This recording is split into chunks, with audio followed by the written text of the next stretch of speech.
దేశం కోసం పిన్న వయసులోనే ప్రాణాలొదిలిన వీరుడు. నేడు అష్ఫాకుల్లా ఖాన్ వర్ధంతి. నాకు ఏ కోరికా లేదు. ఉన్నదల్లా ఒకే ఒక్క కోరిక. నా శవాన్ని చుట్టే గుడ్డలో నా మాతృభూమి తాలూకు మట్టిని కొంచెం పెడితే చాలు అని చివరి కోరిక కోరుకున్న స్వాతంత్ర్య విప్లవ వీరుడు షాహిద్-ఏ-ఆజం అష్ఫాకుల్లా ఖాన్. ఈ మట్టి కోసం, ఈ ప్రజల కోసం ప్రాణం కంటే మిన్నగా దేశాన్ని ప్రేమించాడు. భగత్ సింగ్ కంటే ముందే మా దేశ విముక్తి కోసం చిరునవ్వుతో ఉరితాడును పెళ్లితో ముడిపెట్టిన అసమాన ధైర్యశాలి. ఆయన ధైర్య సాహసాల గురించి ఆ రోజుల్లో భగత్ సింగ్ ఎంతగానో కొనియాడారు. అష్ఫాకుల్లా ఖాన్ నుంచి భగత్ సింగ్ స్ఫూర్తి పొందాడు. అంతటి విప్లవ యువకిశోరం త్యాగచరిత్రను నేడు హిందూ మతోన్మాదులు మరచిపోయి ముస్లింలపై అనేక రకాల దాడులు చేస్తున్నారు. ఈ దేశం వదిలి పాకిస్తాన్కు వెళ్లిపోండి అంటున్నారు. అందుకే ఈ దేశ స్వాతంత్ర్యం కోసం, హిందూ ముస్లింల ఐక్యత కోసం ఆ రోజుల్లోనే అనేక రకాలుగా అష్ఫాక్ కృషి చేశారు. ఆయన లాంటి వీరుల చరిత్రను తెలుసుకోవడం ద్వారా, వారిని స్మరించుకోవడం ద్వారా మతోన్మాద శక్తులకు, సామ్రాజ్యవాదులకు వ్యతిరేకంగా మరింత గట్టిగా పోరాడేందుకు అందరినీ కలుపుకుని ముందుకు సాగినప్పుడే అష్ఫాక్ నుంచి నిజమైన స్ఫూర్తి పొందిన వారమవుతాం. ఉత్తరప్రదేశ్లోని షాజహాన్పూర్లో విద్యావంతులైన జమీందారీ కుటుంబంలో మెహరున్నీసా బేగం, షఫీకుల్లా ఖాన్ దంపతులకు 1900 అక్టోబర్ 22న అష్ఫాక్ జన్మించారు. కుటుంబంలో చివరివాడైనందున అత్యంత గారాబంగా పెరిగాడు. 7వ తరగతి చదువుతున్న దశలోనే బెంగాల్ విప్లవకారుల వీరోచిత సాహసాలు, ఖుదీరాం బోస్, కన్హయ్యాలాల్ లాంటి వీరుల ప్రాణత్యాగాల నుంచి ప్రేరణ పొందాడు. తను కూడా వారిలాగే మాతృభూమి విముక్తి కోసం పోరాడాలని నిర్ణయించుకున్నాడు. ఆనాటి విప్లవ కార్యకలాపాలు నిర్వహిస్తున్న హిందుస్థాన్ రిపబ్లిక్ అసోసియేషన్తో సంబంధాల కోసం తీవ్రమైన ప్రయత్నాలు ప్రారంభించారు అష్ఫాక్. ఖిలాఫత్ ఉద్యమం అనంతరం హిందూ ముస్లింల ఐక్యతను దెబ్బతీయడానికి సామ్రాజ్యవాదులు పన్నిన కుట్రల వల్ల హిందూ ముస్లింల మధ్య కొన్ని అపోహలు, అపార్థాలు ఏర్పడ్డాయి. అందువల్ల ముస్లిం యువకుడైన అష్ఫాకుల్లా ఖాన్ను అసోసియేషన్లోకి తీసుకునేందుకు రాంప్రసాద్ బిస్మిల్ విముఖత చూపాడు. అష్ఫాక్ పట్టు వదలకుండా వారు పెట్టిన పరీక్షలన్నిటిలోనూ నెగ్గి సంఘంలో ముఖ్య సభ్యునిగా ఎదిగాడు. నేను స్వేచ్ఛా స్వాతంత్ర్యం కలిగిన పూజారిని. స్వాతంత్ర్యం కోసం ప్రాణాలు అర్పించడానికి సర్వదా సిద్ధం అని ప్రకటించాడు. మాతృదేశ విముక్తి కోసం ఏం వచ్చినా ఎదుర్కొంటాను కానీ బాధపడను. ఈ దేశం కోసమే జీవిస్తాను, మరణిస్తాను అని చాలా స్పష్టంగా తన జీవిత గమ్యాన్ని, లక్ష్యాన్ని నిర్దేశించుకున్న మహనీయుడు అష్ఫాకుల్లా ఖాన్. 1925 ఆగస్టు 9న కకోరీ సమీపంలో రైలులో తరలించబడుతున్న ప్రభుత్వ ఖజానాను దాడి చేసి దోచుకున్నారు. ఈ దాడిలో అష్ఫాకుల్లా ఖాన్, ఆజాద్, బిస్మిల్తో సహా 10 మంది విప్లవకారులు పాల్గొన్నారు.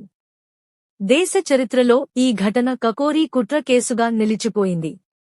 బ్రిటిష్ ప్రభుత్వం 7గురిని అరెస్టు చేశారు. అష్ఫాక్ అజ్ఞాతంలోకి వెళ్లిపోయారు. ఒక ద్రోహి ఇచ్చిన సమాచారంతో పోలీసులు అష్ఫాక్ను పట్టుకున్నారు. ఈ కేసు విచారణ జరిపి కోర్టు ఉరిశిక్ష విధించింది. అష్ఫాకుల్లా ఖాన్ను 1927 డిసెంబర్ 19న ఉరి తీయాలని కోర్టు ఆదేశాలు జారీ చేసింది. ఆయనను ఫైజాబాద్ జైలుకు తరలించారు. ఆయనకు జైలులో భగత్ సింగ్తో పరిచయమైంది. ఉరితీయడానికి ముందు రోజు అష్ఫాకుల్లా ఖాన్ బాగా ముస్తాబై ఎంతో ఉత్సాహంగా నవ్వుతూ ఇలా అన్నాడు, రేపే నా పెళ్లి. నా పెళ్లి చేయాలని మావాళ్లెంతో ప్రయత్నించారు. నాకు నచ్చిన వధువు దొరక్క చేసుకోలేదు.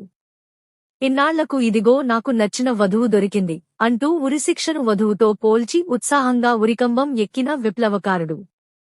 ఆయన ధైర్యసాహసాలు, త్యాగనిరతి ఆశ్చర్యానికి గురిచేసిందని భగత్ సింగ్ రాసుకున్నారు. 1927 డిసెంబర్ 19న ఉరి వేదిక ఎక్కి ముందుకు నడిచి ఎంతో ధైర్యంతో ఉరితాడును చిరునవ్వుతో ముద్దాడాడు. స్వతంత్ర భారతదేశం ఏ విధంగా ఉండాలన్న విషయంలో అష్ఫాకుల్లా ఖాన్ చాలా స్పష్టమైన అభిప్రాయాలను కలిగి ఉన్నారు. స్వతంత్ర భారతదేశంలో ఎటువంటి అసమానతలకు చోటు ఉండరాదని ఆయన ఆకాంక్షించారు. ఆర్థిక అసమానతలు, సాంఘిక అంతరాలు, ఏ రకమైన దోపిడీ లేని సమాజాన్ని ఆశించారు. సమాజానికి అధిక ప్రాముఖ్యత ఇచ్చిన అష్ఫాక్ హిందూ, ముస్లిముల ఐక్యతకు అంతటి స్థానం కల్పించారు. మౌలానా అబ్దుల్ కలాం స్థాయిలో హిందూ ముస్లింల ఐక్యతకు ప్రతీకగా నిలిచారు. దేశంలో మతం పేరిట జరుగుతున్న సంఘటనలు, పాలక వర్గాల కుట్రలన్నిటిపై హెచ్చరించారు. మత మార్పిడి సంస్థ 7 కోట్ల మంది ముస్లిములను హిందువులుగా, 22 కోట్ల మంది హిందువులను ముస్లిములుగా మార్చగలదా అని నాడే ప్రశ్నించాడు అష్ఫాక్. బానిసలుగా బతుకుతున్న వారికి మతమేమిటన్నారు? భారతీయులు బానిసత్వం నుంచి బయటపడాలని, మత విభేదాలను మరచి సమైక్యం కావాలని ఆ రోజే పిలుపునిచ్చారు. ప్రజలందరూ ఐక్యమై విదేశీ పాలకులతో పోరాడాలని కోరారు. భారతదేశ పౌరులారా, మీరు ఏ మతానికి, సంప్రదాయానికి చెందిన వారైనా సరే దేశసేవలో సహకరించండి. వృధాగా పరస్పరం కలహించుకోకండి. ఒకవేళ దారులు వేరైనా అందరి లక్ష్యం ఒక్కటే. అన్ని పనులు ఒకే లక్ష్యాన్ని సాధించేందుకే. అలాంటప్పుడు ఈ వ్యర్థపు కొట్లాటలు, కుమ్ములాటలు ఎందుకు? ఐకమత్యంతో దేశంలోని దొరతనాన్ని ఎదిరించండి. దేశాన్ని స్వతంత్రం చేయండి. నా సోదరులు సుఖంగా ఉందురుగాక అని చివరిగా అందరికీ నా సలాం అంటూ తన ప్రసంగం ద్వారా దేశభక్తులకు కర్తవ్యాన్ని బోధించారు. ఆయన ఈ దేశానికి సాధారణ స్వాతంత్ర్యాన్ని మాత్రమే కోరుకోలేదు. ఆర్థిక, సామాజిక అసమానతలు లేని మరో ప్రపంచాన్ని ఆయన కలలు కన్నారు. మతం పేరుతో మారణహోమం సృష్టిస్తున్న మతోన్మాద శక్తులను సమర్థవంతంగా ఎదుర్కోవాలి. సమాజంలో మతతత్వ శక్తులు విజృంభిస్తున్నాయి. ప్రజల మధ్య చిచ్చుపెట్టి పబ్బం గడుపుకోవాలనేవారు శాంతియుత వాతావరణాన్ని చెల్లాచెదురు చేసి రెచ్చగొట్టే ప్రసంగాలు చేస్తున్నారు. ఒక మతాన్ని కించపరిచే విధంగా రాజకీయ నాయకులు ముందుకు పోతున్నారు. ముస్లిములు, దళితులు, మేధావులు, లౌకికవాదులపై అనేక రకాలుగా దాడులు చేస్తున్నారు. రాజ్యాంగ పరంగా ప్రతిజ్ఞ చేసిన వారే మతాన్ని కించపరిచే విధంగా మాట్లాడుతున్నారు. ఏది తినాలో, ఏది తినకూడదో, ఏది మాట్లాడాలో, ఏది మాట్లాడకూడదో, ఏది రాయాలో, ఏది రాయకూడదో సైతం బీజేపీ, ఆర్ఎస్ఎస్, విహెచ్పీ చెప్పినట్లు చేయాలనే నిబంధన తెచ్చి దేశాన్ని హిందూదేశంగా మార్చాలన్న కుట్ర జరుగుతోంది. దీన్ని ఎదిరించాల్సిన అవసరం ఉంది. ఉగ్రవాదం అంటే ముస్లిములు కారు. ముస్లిములు అంటే ఉగ్రవాదులు కారు.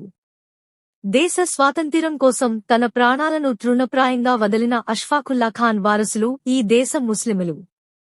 అదే స్ఫూర్తితో దేశం కోసం ఉద్యమిస్తాం. మతోన్మాదాన్ని ఈ దేశం నుంచి తరిమివేస్తాం. ఉద్యమిద్దాం. అదే అష్ఫాకుల్లా ఖాన్కు మనమిచ్చే నిజమైన నివాళి.